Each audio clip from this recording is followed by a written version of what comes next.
told me it was our duty to hold the realm united against a common foe. But in naming me heir, you divided the realm.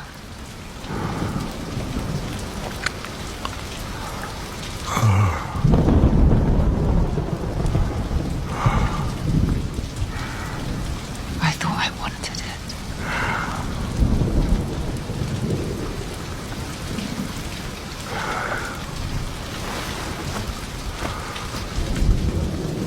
But the burden is a heavy one.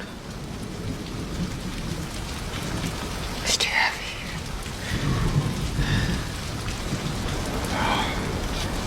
One of the most painful things about destiny stories is that they rarely begin with choice. They begin with birth.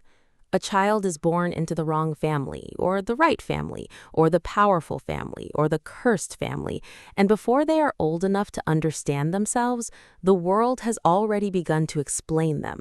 They are the heir, the prince, the miracle child, the chosen one, the hope of the family, the shame of the family, the one who will fix everything, the one who will continue the legacy, the one who will restore what was lost. And because fantasy stories make this look beautiful, we often do not question it at first.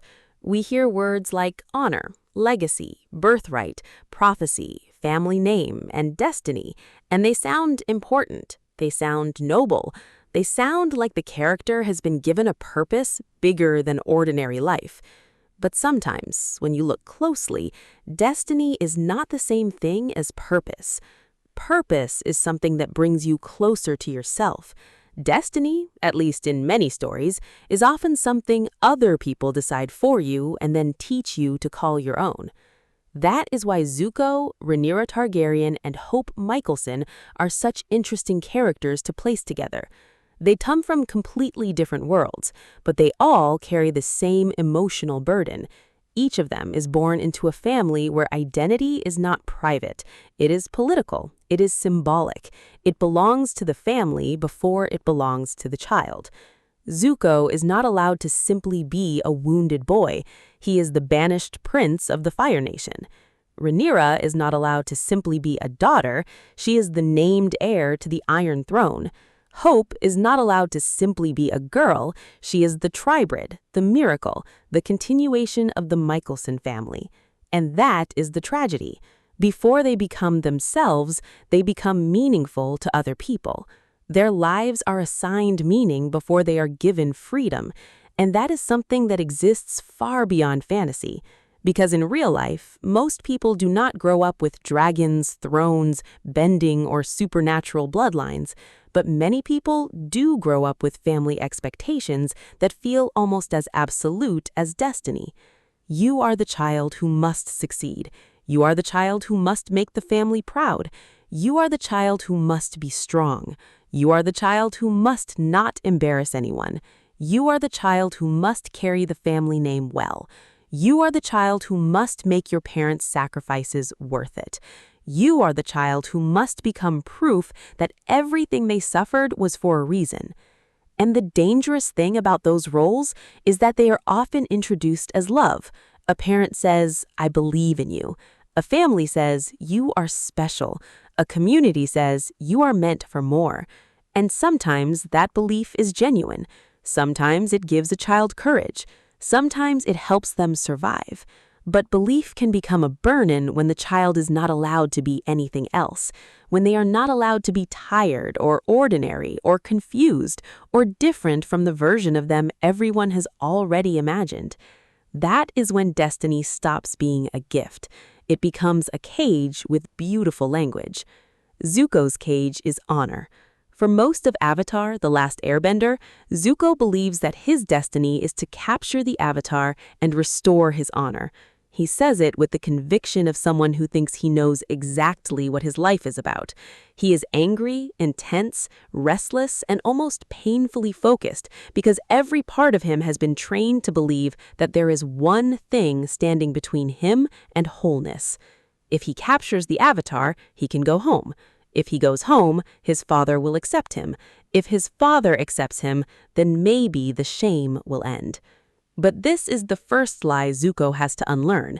the idea that the wound created by his father can be healed by pleasing his father.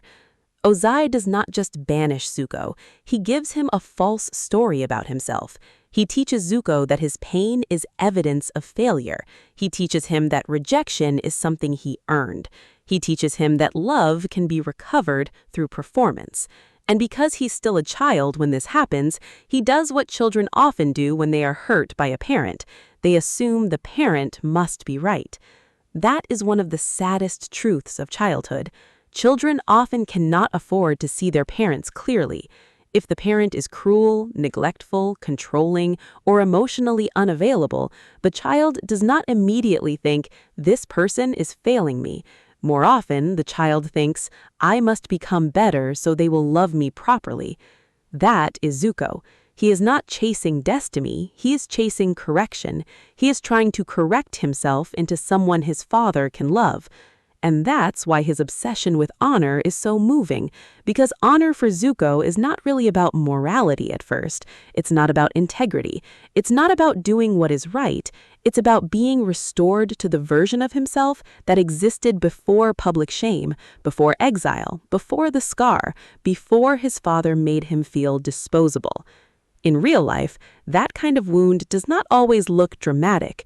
It can look like someone chasing achievement with a desperation that everyone else mistakes for ambition.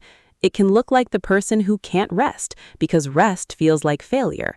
It can look like the child who becomes successful, polished, disciplined, and impressive, but deep down still feels like they are waiting for a parent to finally say, "Now you are enough." And that is the cruelty of family pressure. It can make you build an entire life around getting approval from someone who may never be capable of giving it in the way you need. Zuko's turning point is not simply that he realizes Ozai is bad, it's deeper than that. He realizes that the version of himself he has been chasing was built from shame. He realizes that returning home is not the same as healing. He realizes that his father's acceptance cannot give him peace because it was never rooted in love. That is why his return to the Fire Nation is so important. Zuko gets almost everything he thought he wanted. He regains status, he regains proximity to power. He is no longer the banished prince wandering the world in disgrace. But instead of feeling complete, he feels more divided than ever. Because sometimes the clearest sign a dream was never yours is how empty you feel when you finally achieve it. Zuko's real destiny begins only when he stops living inside the one his father gave him. He has to redefine honor away from obedience towards conscience. He has to accept that being a good son to Ozai would mean being false to himself. And that is a devastating thing to realize, because choosing yourself can feel like betrayal when you were raised to believe love and loyalty are the same as submission. But that is what makes Zuko's arc so powerful. He doesn't just become a better person, he becomes his own person. Rhaenyra's cage is inheritance. Her destiny is not built from rejection in the same way Zuko's is. Rhaenyra is shaped by being chosen. Viserys names her heir to the Iron Throne, and that choice changes the entire direction of her life. In a world that expects women to be used for marriage, childbirth, and alliance building, Rhaenyra is told that she can be more. She can rule. She can inherit. She can be the one. On the surface, this is empowering, and in many ways it is. But being chosen is not the same as freedom. That is the central tension of her life. Her father gives her a destiny that validates her, but it also traps her. He gives her a future, but that future becomes inseparable from his love, his grief, his guilt, and his failure to fully protect the decision he made. Viserys names her heir, but Rhaenyra pays for it. That is often how family destiny works. One generation makes the promise, another generation carries the consequence. A parent has a dream, and the child has to live inside it. A family builds a reputation, and the child has to protect it. A sacrifice is made, and the child has to justify it. Rhaenyra's life shows how even loving expectations can become heavy when they don't leave room for the person to change. She is chosen, but choice becomes obligation. She is loved, but love becomes a crown. She is given a destiny, but that destiny comes with war. And the real question underneath her story is heartbreaking. If Rhaenyra had not been named heir, who might she have become? Would she still have wanted the throne? Would she have wanted freedom more than power? Would she have defined herself differently if her father's belief had not become the center of her identity? That is what destiny steals from people. Not always happiness. Sometimes it steals the chance to know whether you would have chosen the same life for yourself. Hope Mikaelson's cage is legacy. Hope is born into meaning before she can understand language.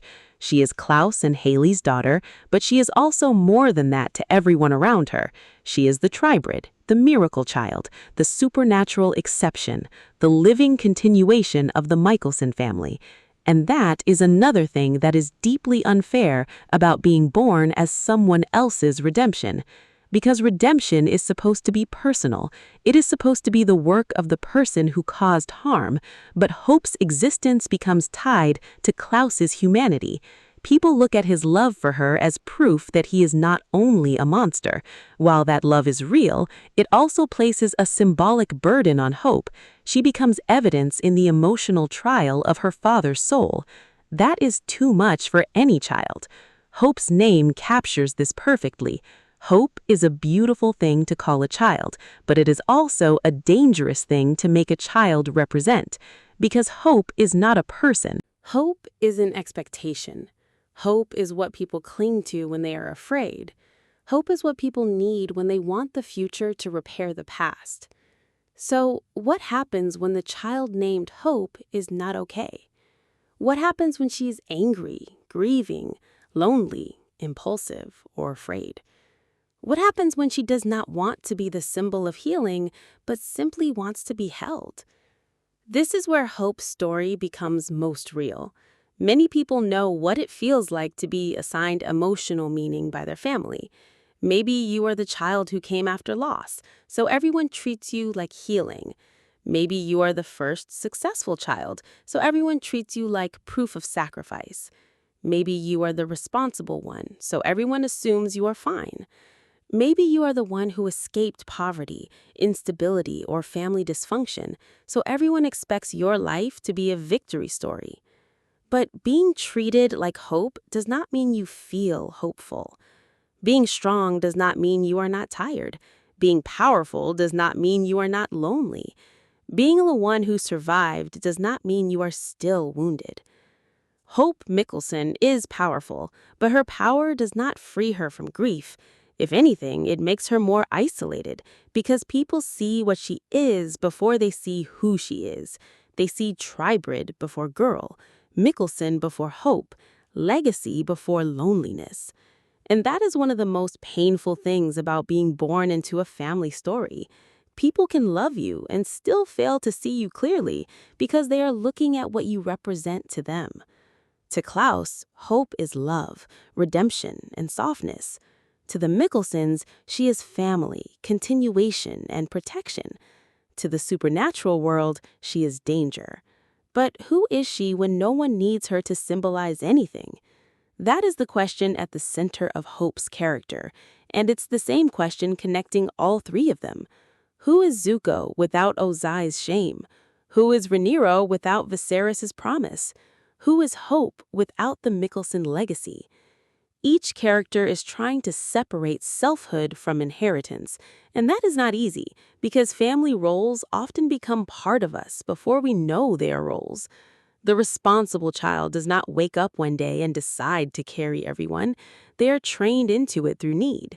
The successful child does not always choose ambition freely. Sometimes they are praised into it until failure feels like emotional death. The chosen child does not become strong because they never needed help. They become strong because help was not available often enough. The chosen child does not always feel lucky. Sometimes they feel watched, burdened, and terrified of becoming ordinary. That is why these characters matter. They show us that identity is not formed in isolation.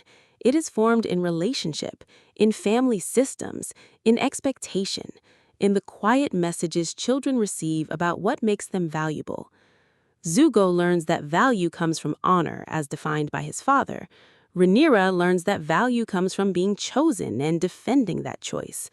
Hope learns that value comes from being powerful enough, meaningful enough, and redemptive enough to make her family's story feel less tragic. And in all three cases, the character has to ask whether that version of value is enough. Because there's a difference between being loved and being assigned importance. There's a difference between being believed in and being burdened. There's a difference between having a destiny and being handed someone else's dream. The real world is full of people living lives that look impressive from the outside, but feel inherited on the inside. People who became doctors, lawyers, providers, caretakers, achievers, peacemakers, or perfect children, because somewhere along the way, they learned that being themselves was less important than being what the family needed. And the tragedy is that these roles often come with praise. People praise the responsible one. They praise the strong one. They praise the successful one. They praise the child who never causes trouble. They praise the one who carries the family. But praise can make a prison feel like a pedestal. That is what destiny often does in fantasy. It makes the burden look glorious. It turns pressure into prophecy. It turns family obligation into fate. It turns pain into purpose before the character has had the chance to ask whether they wanted that purpose in the first place. Zuko's freedom begins when he stops trying to become the son Ozai wanted. Rhaenyra's tragedy is that the role her father gave her becomes almost impossible to separate from her own sense of worth. Hope's struggle is that she has to learn she is not responsible for redeeming every person who loves her. And maybe that's the lesson hidden inside all three stories. You can inherit a family. You can inherit a name. You can inherit a history. You can inherit expectations. But you should not have to inherit yourself. At some point, every person has to ask, which parts of me are mine and which parts were built to survive other people's needs? That question is not easy. It can feel selfish. It can feel disloyal. It can feel like betrayal, especially when the people who pressured you also loved you, especially when their dreams for you came from sacrifice, especially when their expectations were not malicious, but hopeful. But love does not make pressure harmless. A cage made of love is still a cage if it doesn't let you grow. And maybe the bravest thing these characters can do is not fulfill the destiny they were handed. Maybe the bravest thing is to question it, to ask whether honor is really honor if it requires self-betrayal, to ask whether a throne is worth losing yourself for, to ask whether being a family's hope means you are never allowed to need hope yourself. Because maybe the most human part of growing up is realizing that your family can give you many things: a name, a history, a language, a wound, a dream, a warning, a map, but they cannot be allowed to give you your entire identity. That part has to become yours. And maybe that's the real difference between destiny and freedom. Destiny says, this is who you were born to be. Freedom asks, who are you when no one is asking you to become useful to their pain? Zuko, Rhaenyra, and Hope all begin inside destinies shaped by family. But the emotional question their stories leave behind is much bigger than fantasy. Are you living the life you chose, or are you still trying to become the person your family needed when they were wounded, afraid, proud, or trying to survive? Because sometimes what we call destiny is just inherited pressure. And sometimes becoming yourself means finally putting down a story that was never supposed to be yours alone.